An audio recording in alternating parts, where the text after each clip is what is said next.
And now for one of the most difficult parts of the game, actually making it back because we don't have a chance to heal. So let's ignore everyone we can. That went particularly well. Now I went the wrong way, so let's scoot around here.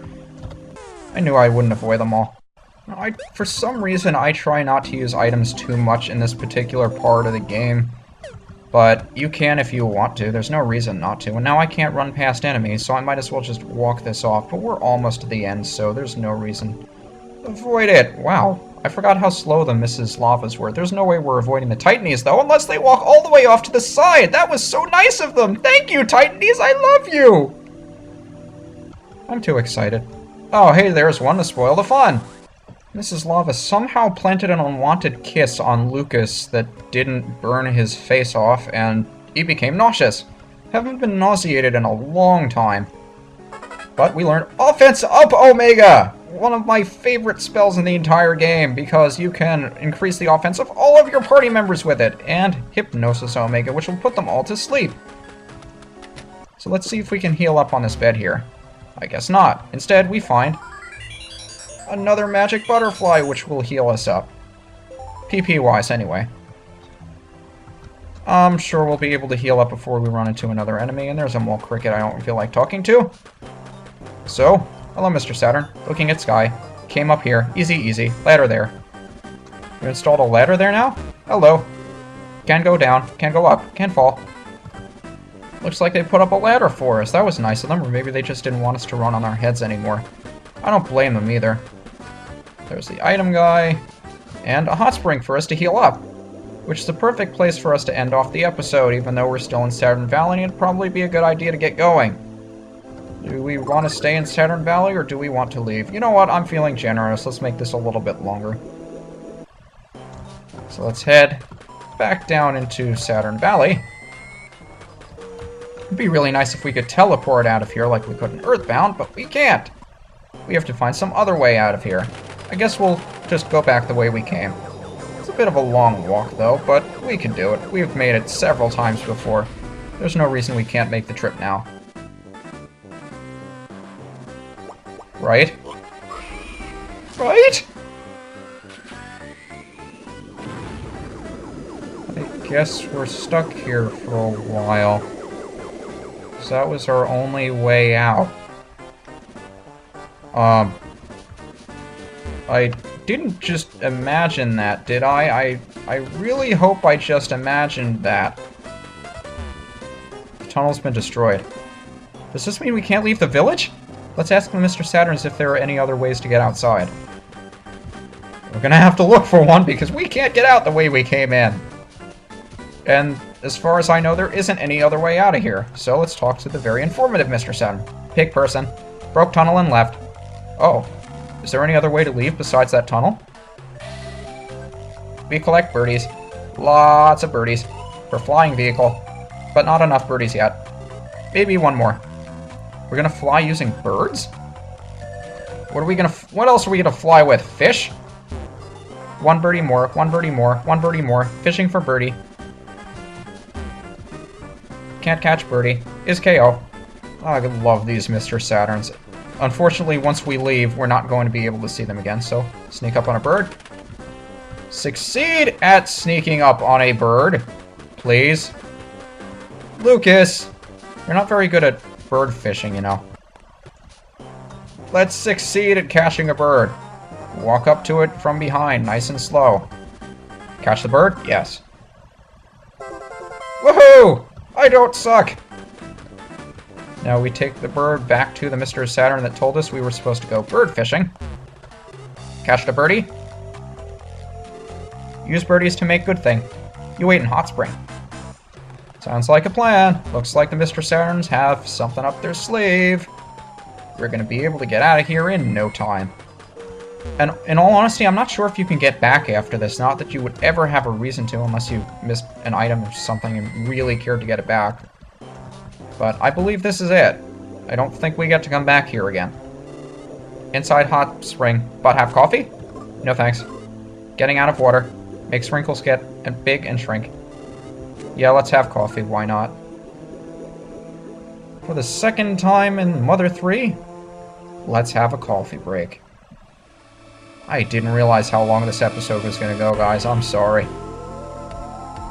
But here we go again with the trippy background and the relaxing music and reflecting on the entire game. Big picture. No one is simply born strong.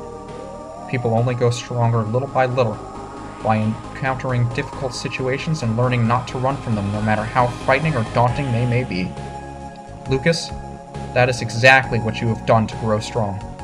However, you did not do it for yourself. You grew strong for those you would otherwise be unable to help. They are the reason you are strong. Even now, you occasionally show a glimpse of it, Lucas. Fleeting images of that once pampered crybaby boy can sometimes be seen in your smile. You've come a very long way. There's no telling what to expect from here on out, but if one thing is certain, it's that those who believe in you will be right there to help. Trust in them. Now go forth, toward whatever stands out the most in your eyes. Go, facing not the darkness but the light. Lucas and his companions, you have driven the enemy into a corner. The enemy's back is to the wall. There is nothing to fear now. Everyone is watching on, with complete faith in you. In their hands, they all say, "Thank you." Can you hear them? A little inspiring speech from... Actually, I don't know. Is it the Mr. Saturn? That's probably the most poetic Mr. Saturn in the entire game! But alas, the coffee break must come to an end at some point, and we awaken inside the hot spring where we first got the coffee, which was nice and hot because it's a hot spring. I don't know if you'd enjoy very hot coffee in a very hot spring, but iced coffee would have obviously melted the ice, and it would have been hot anyway, so I guess we had to do it that way. I polished old thingy to sparkly thingy. You wound up giving your courage badge to the Mr. Saturn. So he's gonna go polish it? I make sparkly and give back. I make sparkly. Okay. Birdie caged on.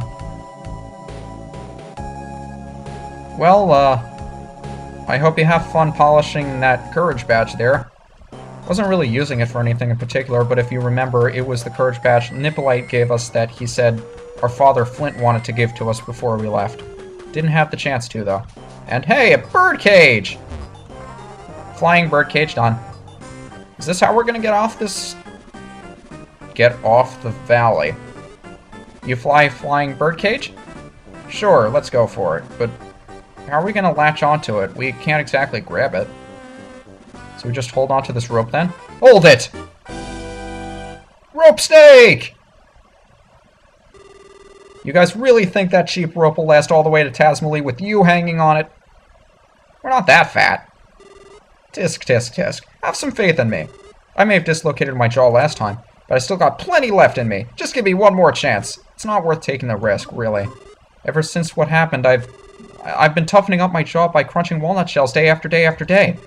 Yeah, and I ate stuff inside the shells too, of course. Now I'm practically a walnut-cracking jaw with a snake attached. It's really super strong. Please, let me try one more time. It's not worth the risk. There's just no getting through to you, huh? I'm no longer the snake I was up until yesterday. If I had to compare myself to something, I'd say I'm like a cornered lion. I'm a snake, but also a lion. A snake lion! No, I'm more like a roulette meal. Roulette meal? Roulette wheel. Make a bet. No. I guess that roulette wheel comparison wasn't so hot. But if anything, I'm like a pair of dice.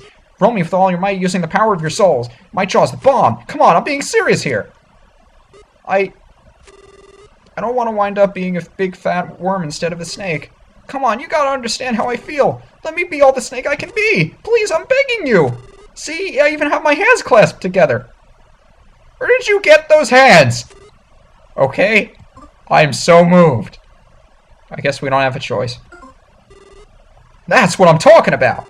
I knew I could expect great things from you. Lucas, this should be a manly journey through the skies. Here goes no something. And once again, the music I love so much. Duster uses the rope snake to latch onto the cage, and off we go! Into the skies, flying with this bird cage. And Bodhi is dragging down Lucas's pants. That's adorable! So adorable! I'm almost crying with the comparison of its adorableness and the music.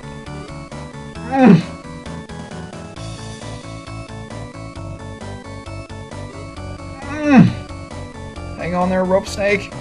You can make it. Come on. Please.